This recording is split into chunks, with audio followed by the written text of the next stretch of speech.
안녕하세요. 이정희입니다. 자, 여러분과 함께 삼성 GSAT 7일 특강 1일차 추리 부분 함께 해보도록 하겠습니다. 오늘 이 시간에는요, 이제 기출문제를 한번 풀어보도록 할 건데요. 2019년도 하반기, 상반기 문제입니다. 교재 순서에 따라서 하반기를 먼저 풀 것이고, 그 다음에 상반기로 넘어가 보도록 하죠.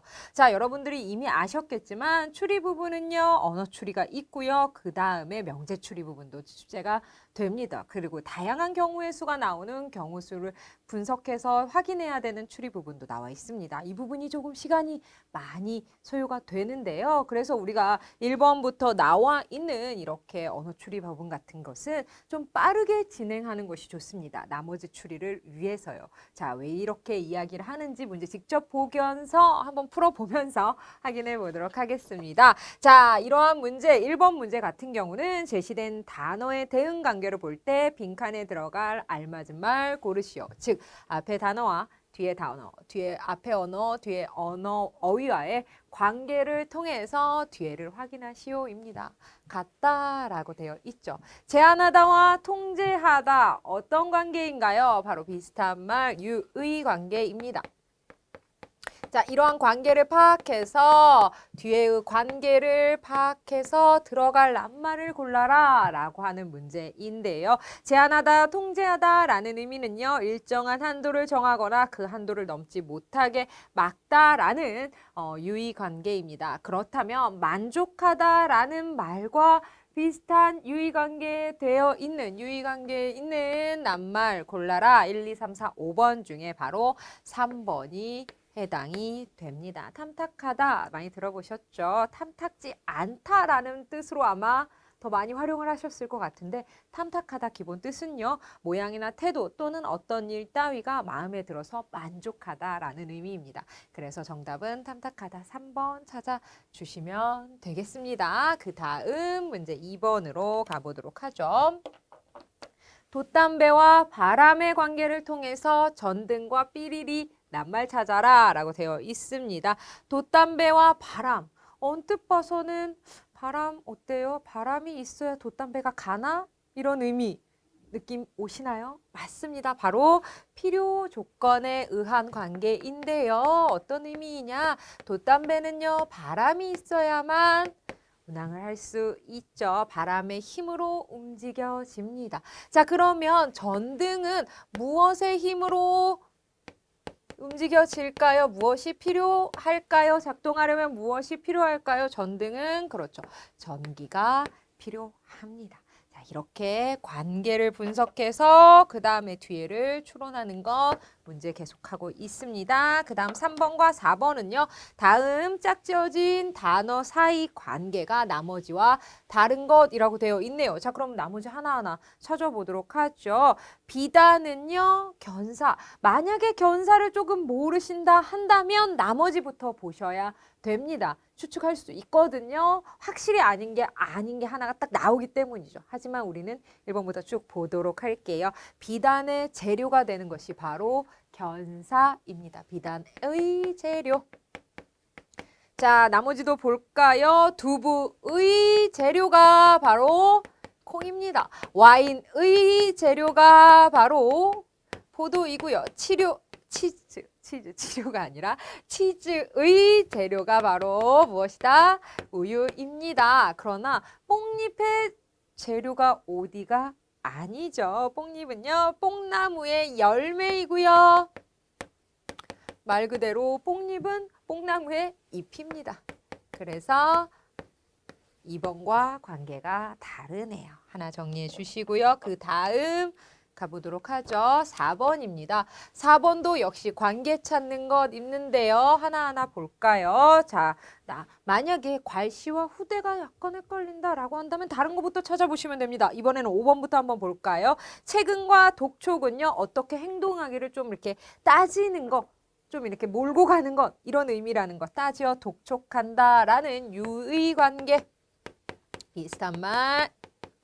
속박과 농반은요. 속박은요. 어떤 행위나 권리 행사를 자유로이 하지 못하도록 강압적으로 얽매이거나 제한하는 걸 속박이라고 합니다. 그 다음에 농반은요. 얽매여 자유를 구속한다. 역시 유의 관계. 구속한다라는 의미이네요. 숙려해 주세요. 고려해 주세요. 곰곰이 생각하거나 궁리한다. 유의 관계. 비호해 주세요. 보호해 주세요. 편들어서 감싸준다. 보호하다라는 유의 관계입니다. 나머지는 다 유의 관계인데 괄시하다라는 것은 업신여겨서 하찮게 대하는 거. 너 나 괄시하니? 이런 거 들어보셨나요? 그 다음에 후대하는 것은 후하게 대접하는 거. 아주 잘 대접한다라는 의미입니다. 그렇기 때문에 1번만 반의 관계 서로 반대 의미입니다. 그렇기 때문에 정답은 1번 찾아주시면 되겠습니다. 그 다음 우리 5번 보도록 할게요. 자, 5번은요. 문제는 복잡하지만 복잡하다라는 것은 문제는 이렇게 길지만 막상 문제를 풀어보면 빠르게 해결할 수 있습니다. 저는 이렇게 표를 미리 그려왔지만 여러분들은 표까지 그리실 필요 없고요. 여러분들의 방식대로 정리해 나가면 됩니다. 그러면 여러분들의 방식이 제각각일 수 있고 다양할 수 있습니다. 인정합니다. 왜 그러냐면 우리는 접근해서 문제를 해결하기만 하면 되거든요. 그렇지만 저는 어때요? 저만의 방식으로 정리하는 것을 여러분에게 좀 보여드리려고 이렇게 표를 그려왔습니다. 문제 한번 볼까요? 경제학과, 물리학과, 통계학과, 지리학과. 학과가 벌써 4개가 나왔습니다. 학생인 A, B, C, D 있습니다. 4명의 학생이 검은색, 빨간색, 그 다음에 흰색 3가지 중 최소 1가지 이상 좋아합니다. 그러면 기본적으로 1가지 좋아하거나 혹은 2가지 좋아하거나 3가지 좋아할 수도 있겠네요. 왜 그러냐면 조건에서 1가지 이상이라고만 했으니까요. 다음 조건에 따라 항상 참이되는 거 골라봅시다. 경제학과 학생은요. 검은색과 빨간색만 좋아합니다. 검은색 좋아하고요. 빨간색 좋아합니다. 저는 아닌 건 X로 해보려고요. 경제학과 학생과 물리학과 학생은요. 좋아하는 색이 서로 다릅니다. 검은색, 빨간색 경제학과 좋아했으니까 물리학과는 좋아하지 않고요. 흰색만 좋아한다라는 말이겠네요. 통계학과 학생은 빨간색만 좋아한다라고 했습니다. 빨간색 좋아하고 나머지 별로 안 좋아하나 봐요. 지리학과 학생은 물리학과 학생과 통계학과 학생이 좋아하는 색만 좋아한다라고 했기 때문에 2가지 좋아합니다. 빨간색과 흰색이요. C는 검은색을 좋아합니다. 검은색 좋아하는 친구 누구인가요? 그렇죠. C입니다. 경제학과 학생이 C네요. 그렇죠? B는 빨간색을 좋아하지 않습니다. 빨간색 좋아하지 않는 사람 하나 있네요. 바로 B. 그러면 A와 D는요. 아직 알 수 없습니다. C, B, A, D 이렇게 다 할 수 있습니다. 즉 여기가 A가 D 이런 식으로 올 수도 있고요. 2가지 경우가 있네요. 그 다음에 이런 식으로 될 수 있겠네요. 하나하나 볼까요? A는요. 통계학과일 수도 있고 지리학과일 수도 있습니다. 통계학과이다 라고 하는 건 50%만 정답이죠. 그렇기 때문에 반드시 맞는 것은 항상 참이 되는 것은 아니죠. 참일 수도 있고 거짓일 수도 있습니다. B는 물리학과라고 했는데 맞나요? 네, 100% 맞습니다. 자, C는 지리학과라고 했네요. 지리학과인가요? C는 경제학과죠. 완벽하게 틀렸고요. D는 경제학과라고 했는데 아닙니다. D도 역시 아니고요. 통계나 지리일 수 있고요. B와 C는 빨간색을 좋아합니까? B와 C는 빨간색을 좋아할 수도 있고 아닐 수도 있습니다. 그래서 역시 아니네요. 자, 그래서 항상 참이 되는 것은 2번만 찾아주시면 되겠네요. 이렇게 5번 정리하고 저희는 그 다음으로 가볼게요. 되게 좀 하반기에는 좀 간단한 어떻게 보면 좀 정확하게 빠르게 풀 수 있는 문제가 출제가 됐습니다. 저희는 상반기로 가보죠. 자, 1번은 역시 어휘에 대한 추론 나와 있습니다. 응분, 과분, 결과에서 어때요? 이 관계 찾아서 나머지 찾아내라 라는 건데요. 빈칸 찾아냅니다. 자, 응분이라는 것은 어떤 정도나 분수에 맞다. 과분하다는 것은 정말 과분한 사랑이에요. 분수에 넘치다. 그렇기 때문에 이 둘의 관계는 서로 반대. 입니다. 겸양하다라는 의미는 겸손한 태도로 양보하거나 사양하다라는 의미입니다. 그러면 양보하거나 사양하다의 반대되는 의미 찾아라라고 했습니다. 바로 정답은 5번입니다. 처음 보는 분들도 계실 것 같은데요. 젠체하다라는 것은 잘난 체하다라는 뜻입니다. 이번 기회에 체크하고 넘어가 주시면 되겠습니다. 정답 5번 찾고요. 그 다음이요. 자, 2번 보도록 하죠. 칠칠하다, 야무지다. 느낌 딱 오시죠? 칠칠하다라는 것은 성질이나 일처리가 반듯하고 야무지다. 그 다음에 야무지다라는 뜻은 역시 야무지다라는 의미이죠. 둘의 관계는 유의입니다. 우리는 칠칠하다라는 뜻을 활용해서 칠칠맞지 못하게, 칠칠하지 못하게 이런 의미로 자주 쓰곤 하죠. 그것은 바로 반듯하고 야무지지 못하게 라는 뜻으로 아마 활용을 많이 하실 겁니다. 그런데 칠칠하다의 본 뜻은요. 칠칠하다의 사전적 의미는 성질이나 일처리가 반듯하고 야무지다라는 뜻입니다. 이번 기회에 정확하게 알아두시고요. 자, 그러면 뒤에 낱말의 관계 두 개가 답이었네요. 유의관계 찾아라 라고 할 수 있습니다. 1번 보기가 빠졌네요. 순간이다, 영원하다라는 건 서로 반대 의미입니다. 반의 관계이고요. 낙찰하다, 유찰되다라는 것. 낙찰하다라는 것은 경매나 입찰 등을 통해서 물건이나 일이 어떤 사람이나 단체에 가도록 결정이 되는 걸 우리 낙찰이라고 하죠. 낙찰받았어 이런 거. 그 다음에 유출은요. 입찰 결과 낙찰이 결정되지 않고 무효로 돌아가는 걸 유찰이라고 합니다. 반의 관계입니다. 널널하다, 공간이 넓다, 너르다라는 건 어떤 일에 여유가 있다. 둘의 관계는요. 유의 관계. 가축이다라는 것은 집에서 기르는 짐승, 야수다라는 건 사람에게 길들여지지 않은 채 사나운 야생의 짐승을 의미합니다. 서로 반대 의미라고 하고요. 천진과 사악. 천진난만해요. 사악해요. 바로 반의관계입니다. 자, 유의관계인 것은 3번 하나만 찾아주시면 되겠습니다. 그 다음 3번 보도록 하죠. 자, 3번 문제 유형을 보면요. 3번 문제 한번 읽어볼게요. 어젯밤 회사에 남아있던 A에서 E 5명 중에서 써볼게요. A, B, C, D, E. 창문을 깬 범인을 찾고 있습니다. 범인은 몇 명? 2명입니다. 거짓말하고 있고요. 범인이 아닌 사람은 진실 말한다고 합니다. 5명의 진술이 다음과 같을 때 다음 중 동시에 범인이 될 수 있는 사람끼리 짝지은 것이라고 되어 있습니다. 자, 이렇게 문제에 주어진 사람들 중에 몇은 진실이고 몇은 거짓입니다. 라고 해서요. 진술에 대한 내용으로 범인을 찾아가는 거, 거짓말을 한 사람, 참인 사람을 찾아내는 이러한 논리 추론을 할 때는요. 어떻게 푸셔야 되냐면 주어진 5명 혹은 뭐 3, 4, 5명의 진술이 있을 겁니다. 이 진술인 중에서 거짓을 찾아야 됩니다. 거짓은 2명일 거고요. 그렇죠. 범인은 거짓을 말한다라고 했으니까요. 그 다음에 진실을 말하는 사람은 3명이라는 거 우리 확인할 수 있습니다. 이렇게 진술에 대한 내용이 나왔을 때는 서로 충돌하는 사람을 찾아야 됩니다. 그 말이 무엇이냐? 한 사람, 즉 A와 B가 있습니다. 한 사람이 진실을 말하면 한 사람은 거짓을 말하고 한 사람 거짓을 말하면 진실일 수밖에 없는 바로 이러한 관계를 충돌 관계라고 하는데요. 이런 관계를 찾아서 두 사람이 진실일 때와 거짓일 때를 찾아주면 됩니다. 물론 두 사람이 다 진실이거나 다 거짓일 수도 있다라는 거. 이렇게 관계를 먼저 유형을 골라서 관계를 찾아서 그 사람의 관계를 중심으로 분석해 나가야 되는데요. A, B, C, D, E의 진술 중에서 우리는 어떤 의견이 서로 충돌하고 있는지를 찾아보면 됩니다. 자, A의 진술 볼게요. A는 B, C를 진술 범인으로 확인하고 있습니다. A는 말합니다. B와 C를 범인으로 지목하고 있고요. 또 C를 지목하는 사람이 누군가 봤더니 D도 C가 범인이 확실해요 라고 할 수 있습니다.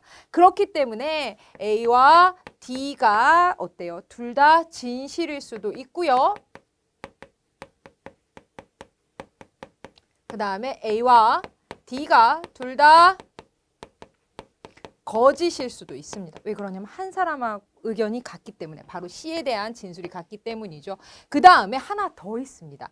A가 거짓을 하고 있고요. C가 범인이라는 조건 하에 D는 진실을 말할 수 있습니다. 그렇죠? A는 B, C가 거짓이라고 했으니까 B, C가 도둑이라고 했는데 거짓이라는 것은 C만 그 다음에 D는 진실이라고 했으니까 어때요? C가 범인이 확실하다라는 거. 근데 A가 거짓을 얘기하고 있으니까 역시 범인이죠. 그래서 이런 식으로 찾아갈 수 있는 방법도 있다라는 거. 우리는 이 세 가지 경우를 통해서 범인을 한번 찾아보려고 합니다. 자, 그럼 한번 볼까요? 가의 경우 한번 보죠. 1번 경우.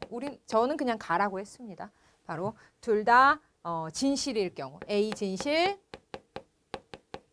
진실일 경우, 그 다음에 D 진실. 자, A가 진실입니다. B와 C가 함께 창문을 깼어요. 그러면 범인은 누구인가요? B와 C가 우선은 범인입니다. 확인할 수 있겠죠? A가 창문 깨는 것을 봤어요. B가 말합니다. A가 진실 얘기하고 있는데 범인일 수가 있나요? 없나요? 없죠. B가 범인이다 라고 얘기하는 A와 충돌하죠. 그렇기 때문에 A가 또 어때요? 범인이 3명일 수가 없죠. 창문을 깨는 건 범인이니까. 그렇기 때문에 이 진술은, 이 조건은 불가능입니다. 이렇게 찾는 겁니다. 그 다음 나의 경우 보죠. 나의 경우는요. 둘 다 거짓. A도 거짓. D도 거짓입니다. 거짓을 얘기했다는 건 그렇죠. 범인이라는 거죠. 범인이 A와 D 우선 찾아 놓고요. 보죠.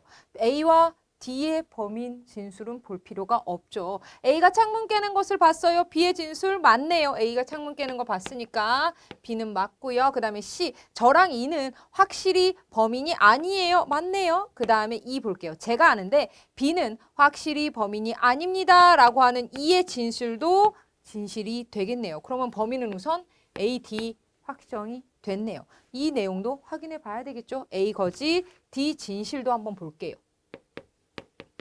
다 내용은 보면요. A 거짓, D는 진실입니다. 그러면 범인은 누가 되냐?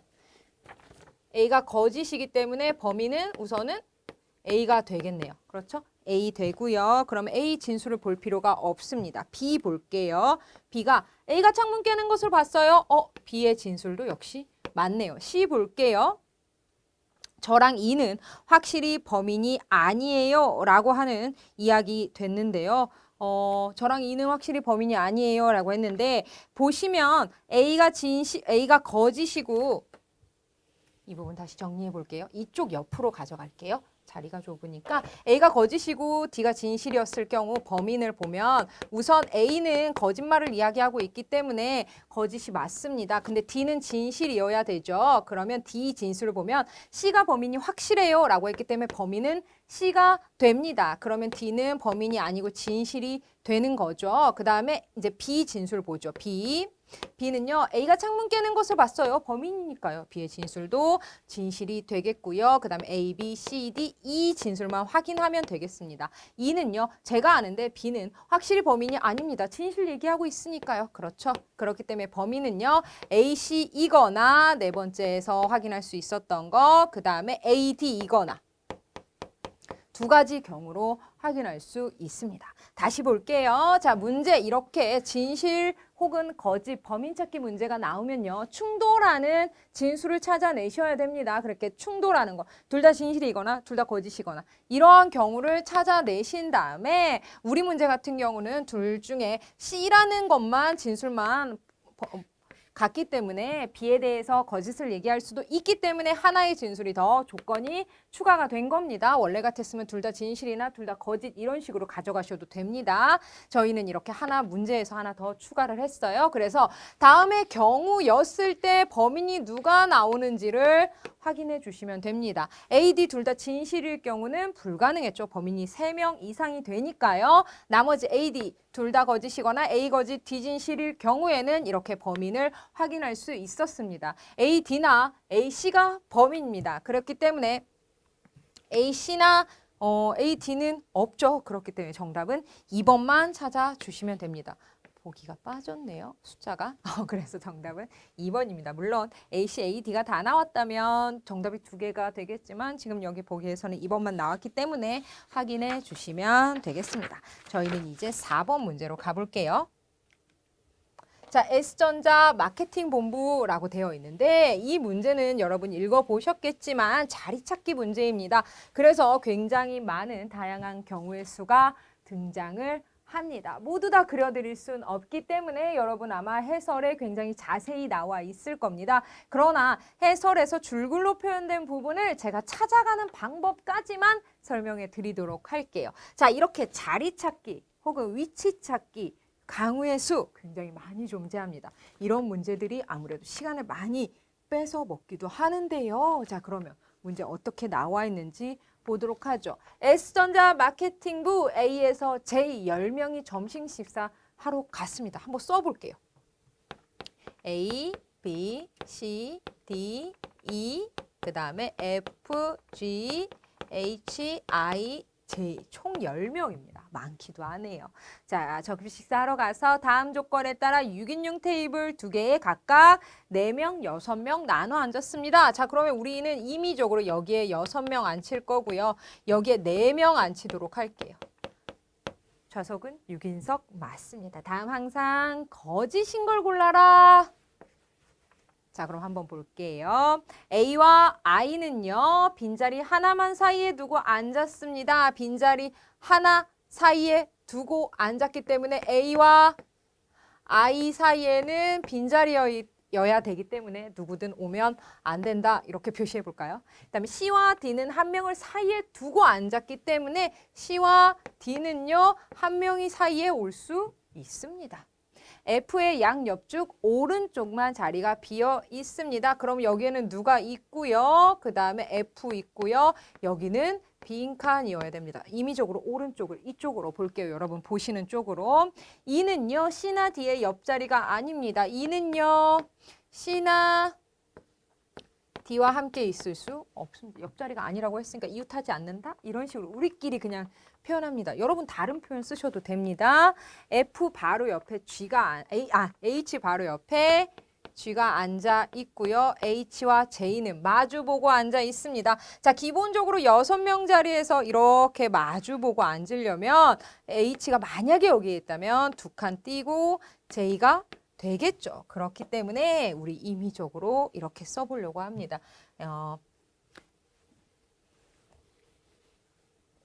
H의 바로 옆에 G가 있기 때문에 G, H, 그 다음에 2칸 띄고 J 이런 식으로 가도 되겠고요. 뭐 이런 식으로 자리가 바뀌어도 되겠죠. 그렇기 때문에 우리 그 자리 바뀌는 것까지는 아직은 신경 쓰지 않고요.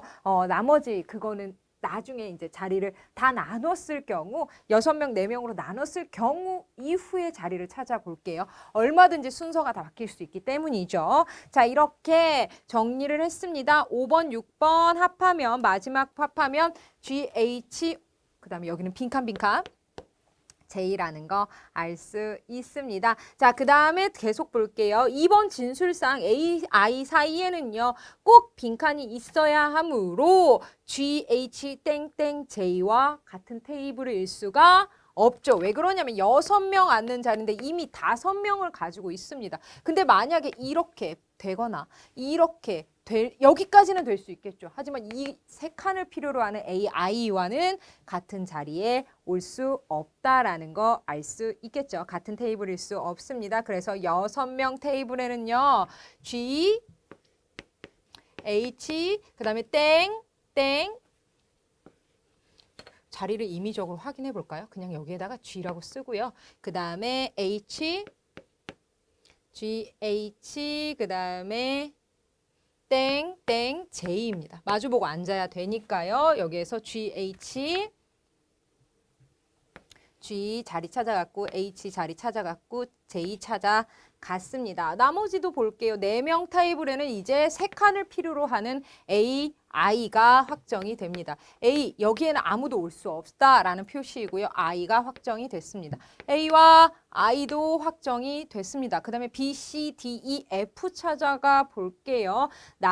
그 다음에 보면 자 여기에서 A, I가 왔으면 C, D를요 가려고 하면요 어때요? 물론 C, D가 이쪽으로도 올 수 있겠지만 나머지 F도 있고 B도 있기 때문에 우리 C, D 자리가 자연스럽게 6명으로 가는 이 자리에 가야 된다라는 거 알 수 있습니다. 그래서 C와 D는 누군가 하나를 사이에 두고 앉으면 되기 때문에 역시 또 C, D가 올 수 있고 D, C로도 올 수가 있습니다. 물론 자리는 바뀔 수 있다라는 거 그 내용은 우선은 정리하지 않고 넘어간다라고 말씀을 드렸어요. 자리는 바뀔 수 있습니다. 그리고 나머지 C와 D도 같기 때문에 B, E, F를 따라서 비워주시면 되겠습니다. 계속 볼게요. AI와 CD는 함께 있을 수 없으니까 자리를 갖습니다. CD의 옆자리가 아닌 E는요. 어디로 가야 되나요? CD는 어쩔 수 없이 이쪽으로 왔습니다. 그리고 자리 바뀌면 항상 옆자리가 되죠. E는요. 어디예요? 이쪽으로 와야 됩니다. 근데 어떠한 경우의 수도 없기 때문에 E는 여기로도 올 수 있고 여기로도 올 수 있고 여기로도 올 수 있다라는 거. 그러나 임의적으로 우선 자리 배치만 간략하게 해보고 나중에 자리는요 다시 한번 바꾸도록 할게요. 이렇게 앉아 있습니다. E가 자기 자리를 찾아갔네요. 이제 B와 F만 찾아가면 되는데 여기에서 보면요 지금 한 명이 비어 있습니다. 그렇죠. 그 다음에 B와 F는 이쪽에 앉아 있습니다. 그런데 아까 말씀드리기를 F는 양옆 쪽 오른쪽에 비워놔야 된다라고 했죠. 그렇기 때문에 오른쪽 비워놓는 잘 비워놓을 수 있는 자리가 여유가 있는 E는요. F는요. 이쪽으로 와야 되겠네요. 그럼 F가 자리를 찾아갔으니까 자연스럽게 B는 6명 앉는 자리로 와야 되겠네요. B도 자리를 찾아갔습니다. 자, 여기에서 이제 자리를 바꿔 주어야 되는데요. AI 역시 어때요? 자리 바꿀 수 있죠. 그리고 DFX 있는데요. DFX 올 수 있고, EFX 올 수 있고요. 이쪽만 비면 되니까 여기가 만약에 빈다면 이런 식으로도 올 수가 있겠죠. 자리는 얼마든지 바뀔 수 있지만 어때요? 조건만 가능하다면 바뀔 수 있지만 우리 6명, 4명으로 배분은 이렇게 된다라는 것까지입니다. 우리 해설지를 보면 자리 바뀌는 경우에 대해서 총 4가지, 총 8가지 경우의 수 해설을 함께 하고 있습니다. 그 내용 보시면 제가 말씀드리는 거 더 잘 확인할 수 있어요. 저는요, 이렇게 10명이 나왔을 때 이를 6대 4로 자리, 위치만 바꾸는 거라고 할까요? 위치를 배분하는 내용까지 정리하는 방법까지 함께 알아봤습니다. 자, 그렇다면 1, 2, 3, 4, 5번의 진술 내용과 한번 어떤 내용이 상충되는지 볼게요. A와 B는 같은 테이블인가요? B는 여기 있고요. A는 여기 있네요. 서로 다른 테이블이다라는 걸 알 수 있습니다. 우선 1번이 진술이 틀렸습니다. 자, 그 다음 2번 볼게요. 2번입니다. H와 I는 다른 테이블인가요? H와 I는 역시 다른 테이블 맞네요. 자, 3번 보도록 할게요. C와 G는 마주보고 앉아 있나요? C와 G는 마주보고 앉아 있을 수도 있고요. 아닐 수도 있습니다. 마주 보려면 이렇게 가야 되는데 지금 H와 G와 그 다음에 B의 자리는 정해지지 않았습니다. 여기까지만 정해져 있기 때문에 얼마든지 바뀔 수 있습니다. C가 이쪽으로 오면 여기에 G가 올 수도 있겠죠. 왜 그러냐면 C와 D에 대한 언급은 있고요. H 바로 옆에 G가 앉아 있다라고 했으니까 이쪽이 아니라 이쪽으로도 올 수 있는 거기 때문이죠. 50대 50입니다. 자, 4번 보시면요. A의 양옆은 모두 빈자리이다 라고 했는데 이쪽으로 왔으니까 한 자리 빈자리입니다. 그런데 여기에 E가 오면 아닐 수도 있고요. 제가 아까 말씀드렸죠. 한 자리만 비워주면 된다라고 했기 때문에 그렇기 때문에 어때요? 이 빈자리가 어때요? 이쪽으로도 올 수 있는 거죠. F의 양옆쪽 오른쪽만 비면 되니까요. 자, 이렇게 자리를 바꾼 상태에서 빈자리로 찾아갈 수 있겠죠. 이렇게 돌리면 되겠죠. A의 양옆은이라고 했으니까 여기가 왜 D가 됐는지 모르겠네요. A죠. 그렇죠. A와 I니까 A가 만약에 이쪽으로 온다면 이쪽도 비어있고 이쪽도 비어있기 때문에 양옆이 빌 수도 있고 아닐 수도 있습니다. 이쪽은 한쪽만 비어있으니까요. 그래서 역시 50대 50이다. 일 수도 있고 아닐 수도 있다라고 되어 있습니다. D의 옆에 J 앉아 있나요? D의 옆에 J 앉아 있네요. 그렇기 때문에 확인해 주시면 되겠습니다. H와 J는 마주보고 앉아있기 때문에 H와 함께 J가 움직이면 되고요. 근데 H와 J는 마주보고 앉아있어야 되기 때문에 두 칸을 비워야 되는 위치가 이 자리밖에 올 수 없다. 그리고 C, D는 어때요? 자리는 바뀔 수는 있지만 기본적으로 위치는 하나를 사이에 두고 앉아야 되기 때문에 이런 식으로 올 수 있다. 그래서 5번도 역시 그럴 수도 있고 아닐 수도 있다 라고 되어 있습니다. 그래서 정확하게 항상 거짓인 걸 골라라 라고 하는 것은 1번만 찾아주시면 되겠습니다. 자, 이와 같은 경우는요. 여러분들 문제를 보시면 어때요? 이 문제에서는 10명이라는 인원이 있고 6명과 4명을 자리를 배분해 줘야 되기 때문에 근데 이 위치가 어때요? 또 그 정도 아니에요. 그렇죠. 그렇기 때문에 굉장히 경우의 수가 많이 나오고 10명을 돌려야 되기 때문에 굉장히 좀 시간도 많이 걸리는데 이런 문제 같은 경우는요. 자리를 먼저 위치를 확정 이격보다는요. 얘는 어느 그룹으로 나눠야 되는지 그룹 지정부터 해주시고 문제를 풀어나가는 게 더 좋습니다. 왜 그러냐면 이렇게 그룹 지정하는 과정에 대한 보기가 분명히 나오기 때문이죠. 이렇게 10명을 뭐 5으로 나눈다거나 6, 4수로 나눈다거나 이랬을 때 그룹을 지정해 주는 게 먼저라는 거 여러분한테 꼭 말씀드리도록 할게요. 마지막 문제가 조금 까다롭다기보다는 우리의 손을 많이 필요로 하는 문제였습니다. 상반기에는 조금 복잡하다라기보다는요. 수고가 많이 드는 문제가 나왔고요. 하반기에는 그에 비해서는 좀 간단한 문제. 다만 진술 번복 문제, 거짓, 그다음에 진술에서 도둑을 찾는 이런 문제라는 건 짝 지어주는 것. 즉 의견이 서로 충돌하는 걸 찾아줘야 된다라는 어떻게 보면 조금 전혀 다른 상반된 분위기의 문제가 나왔다라는 거 한번 말씀드리도록 할게요. 오늘 고생 많이 하셨고요. 전 다음 시간에 추리 유형 문제로 가지고 와보도록 할게요. 어떤 유형이 있는지 전체적으로 확인한 다음에 각각에 따라서 우리가 대처법을 익혀보도록 하죠. 고생 많이 하셨습니다. 전 다음 시간에 찾아오도록 할게요. 감사합니다.